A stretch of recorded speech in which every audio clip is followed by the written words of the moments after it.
दत्तात्रेय जी का वो वर्णन किए कि महाराज यदु एक बार जाते हैं वन की ओर, जंगल की ओर, अद्भुत संत मिलते हैं, नाम है दत्तात्रेय। दत्तात्रेय जी का अद्भुत संतत्व देख करके यदु ने उनसे पूछा कि आपको यह संतत्व की शिक्षा आपने किससे ली, आपके गुरु कौन है? दत्तात्रेय जी ने कहा, मेरा कोई एक अकेला गुरु नहीं है, मैंने अपने जीवन में सबको गुरु बनाया।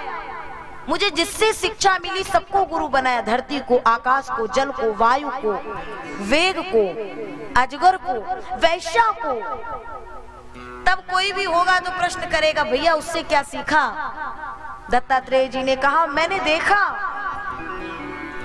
जैसे एक वैश्या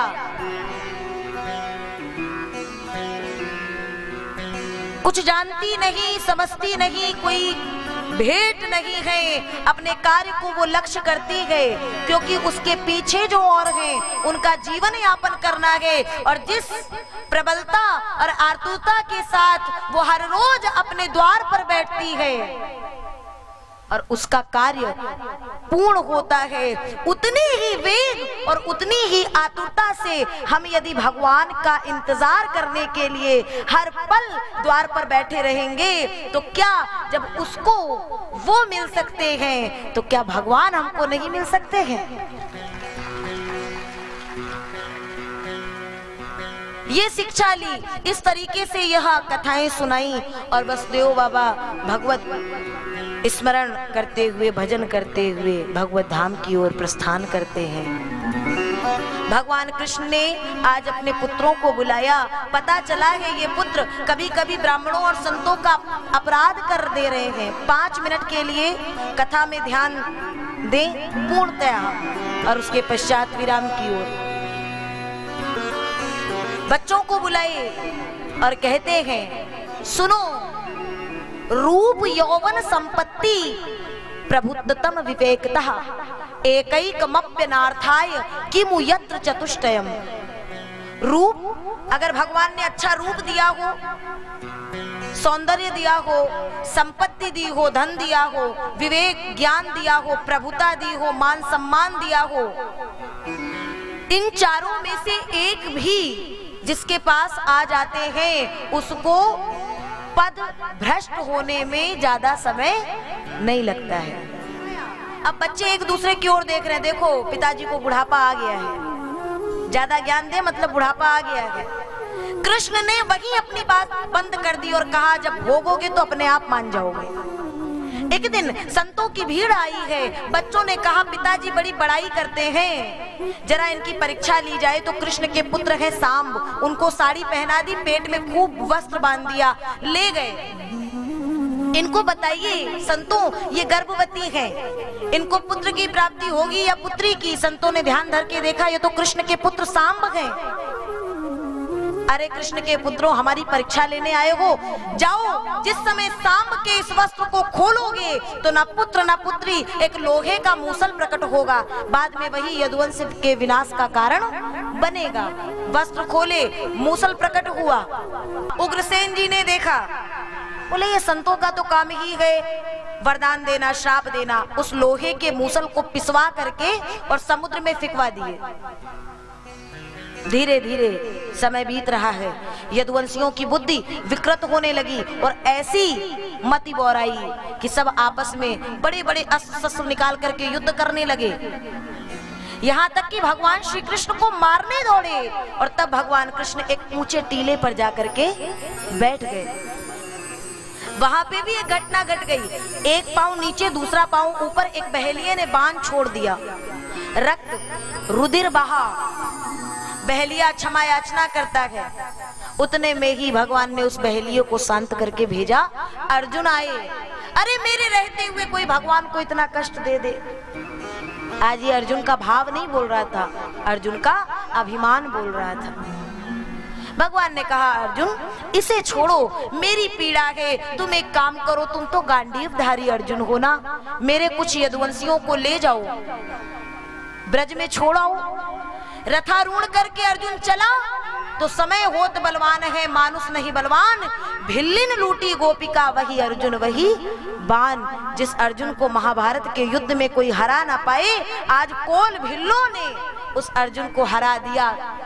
क्या नहीं था अर्जुन के पास? केवल भगवान का वरदहस्त, केवल भगवान की कृपा। इस प्रसंग के माध्यम से भगवान ने चलते चलते बता दिया कि तुम्हारे पास सब कुछ हो, लेकिन उसका सदुपयोग नहीं हो पाएगा जब तक मेरी कृपा नहीं होगी। फिर देवताओं ने प्रार्थना की, गोविंद बड़ा समय हो गया है, आपकी समस्त लीलाएं पूर्ण हुई हैं, अब लौटो। शस्त्र सब समाप्त हो गए हैं यदुवंशियों के। समुद्र में देखे तो एरका नाम की नुकीली घास उत्पन्न हो गई थी। उसी घास को उखाड़ उखाड़ करके एक दूसरे पर प्रहार कर रहे हैं। भगवान का एक सारथी भगवान के पास अंतिम में आया, जीवन भर मैंने आपके रथ को चलाया है, क्या आज आप मुझे वो अवसर नहीं देंगे गोविंद? भगवान ने कहा, दारुक, मैं तुझे शीघ्र अपने धाम में बुलाऊंगा, तू कुछ यदुवंशियों को ले जा और ब्रज में छोड़ दे। तूने मेरा हर काम किया है, जीवन भर मेरे रथ को चलाया है, ये अंतिम कार्य भी कर दे। दारुक रथ लेकर के ब्रज की ओर चल दिया और फिर भगवान वहीं बैठे बैठे मन से ब्रज आए। करुण भाव ब्रज आए हैं, ब्रज की उस रज को माथे से लगाए। मैं कितने भी अवतार क्यों ना ले लूं, लेकिन इस ब्रज भूमि को कभी भूल नहीं पाऊंगा।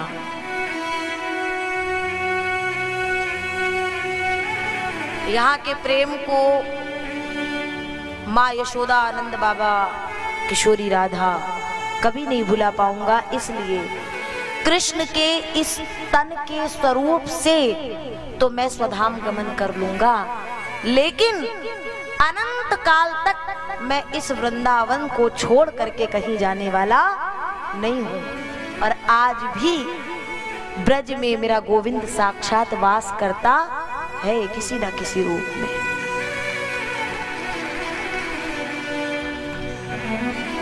सबको, समस्त प्रेमियों को प्रणाम करते हुए भगवान का वह देह, वह शरीर सबके देखते देखते आकाश की ओर जाने लगा।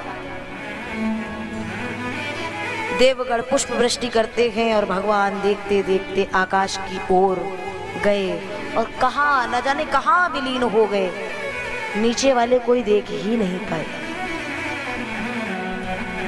सुखदेव जी ने परीक्षित जी को कहा, परीक्षित, भगवान ने स्वधाम गमन कर लिया है, मेरा गोविंद चला गया है, अब मैं एक शब्द नहीं कह पाऊंगा, बस इतना पूछना चाहूंगा, आज 7वां दिन है, तक्षक नाग आएगा, तुमने कथा से क्या सीखा?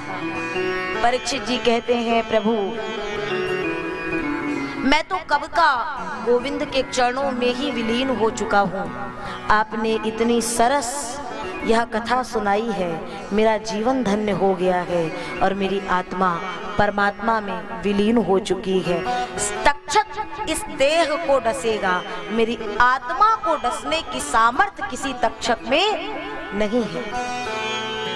सुखदेव जी साधुवाद देते हुए चले तो परीक्षित ने उस क्रिया को पूर्ण किया कि वक्ता ने कथा सुनाई है तो दक्षिणा की जो पद्धति है, उस दान दक्षिणा को खूब जी भर करके दिया।